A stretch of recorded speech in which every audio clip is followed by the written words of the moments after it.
Halo guys, sadar nggak sih tiap hari itu kita hidup bareng sama karya desain komunikasi visual alias DKV.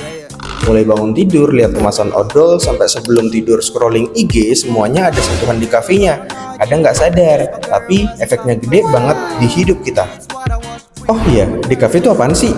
Nah, DKV alias desain komunikasi visual itu basically cara kita ngomong pakai gambar, pakai warna, pakai tulisan, pakai simbol atau video biar pesan kita bisa cepat nyampe ke orang lain.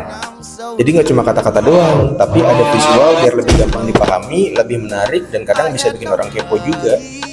Contohnya tuh logo brand, iklan di Instagram, poster film, packaging snack, sampai feed TikTok yang estetik itu, semua hasil karya DKV. Jadi kalau ditanya DKV itu apa, jawabannya sih bahasa visual yang bikin info jadi nyantol di otak kita. Oh iya, sebelumnya kenalin, namaku Muhammad Arif Fadilah, mahasiswa Universitas Telkom cabang Salatiga, jurusan S1 Desain Komunikasi Visual. Dan video ini saya buat untuk nyelesain tugas mata kuliah Desain Komunikasi Visual 1 yang dibimbing langsung oleh dosen saya, Pak Ayub Hamdanu Budi Nurmana. Oke, kita lanjut. DKV itu bukan hal baru BTW, sejarahnya panjang banget. Dari zaman manusia purba yang gambar di dinding-dinding gua buat nyampein pesan, terus berkembang ke simbol-simbol di Mesir kayak hieroglif. Nah, di era modern, desain tuh makin dipakai buat iklan, buat branding, buat komunikasi massa, dan lain sebagainya. Jadi bisa dibilang DKV itu udah nemenin manusia dari dulu banget, sampai sekarang. Cuma bentuknya aja yang makin canggih.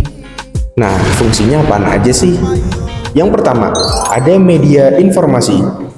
Coba deh bayangin, lagi nyari jalan, terus lihat papan penunjuk arah. Nah, itu hasil karya DKV. Atau lagi scrolling IG, terus ketemu infografis kece yang bikin info jadi gampang dipahami. Jadi, fungsi DKV itu bikin info ribet, jadi makin simpel. Terus yang kedua, ada media promosi. Contohnya tuh kayak iklan snack, minuman, sampai promo Shopee 99 yang bikin kita check out tengah malam, itu semua ada sentuhan DKV-nya. Visual yang keren dan menarik bisa bikin orang langsung kepicut buat beli. Terus yang ketiga, ada identitas atau branding. Kalau ngebahas hal ini, mungkin kita bisa sedikit singgung soal logo Starbucks, kemasan Indomie, atau desain botol Aqua. Itu semua contoh branding lewat DKV. Jadi orang gampang kenalin brand.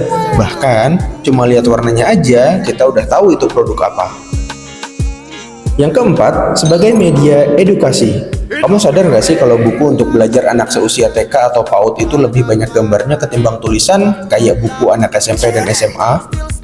Hal ini tuh bukan karena si pembuat buku malas nulis ya guys, tapi karena otak manusia lebih mudah mengenali suatu objek lewat bentuk ketimbang tulisan. Nah, di sini ilmu DKV berperan. Terus yang terakhir, nomor 5, ada hiburan dan estetika.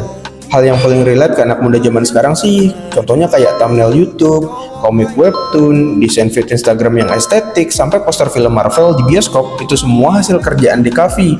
Jadi hidup kita tuh nggak monoton, tapi lebih seru dan ada visualnya yang enak dipandang. Jadi kesimpulannya, karya DKV tuh ada di mana-mana. Dari hal kecil kayak logo di odol yang kita pakai tiap pagi, sampai hal besar kayak billboard di tengah kota. Fungsinya pun macem-macem, kasih info, promosiin produk, ngenalin brand, ngajarin sesuatu, sampai hiburan. Intinya, DKV itu bahasa visual yang bikin hidup kita lebih gampang, lebih menarik, dan gak ngebosenin. Bayangin aja kalau dunia ini gak ada DKV, mungkin hidup kita kayaknya flat banget ya. So, thanks buat yang udah nonton, semoga kalian sekarang makin ngeh pentingnya DKV di hidup kita. Jangan lupa follow, like, dan subscribe ya teman-teman. Thank you.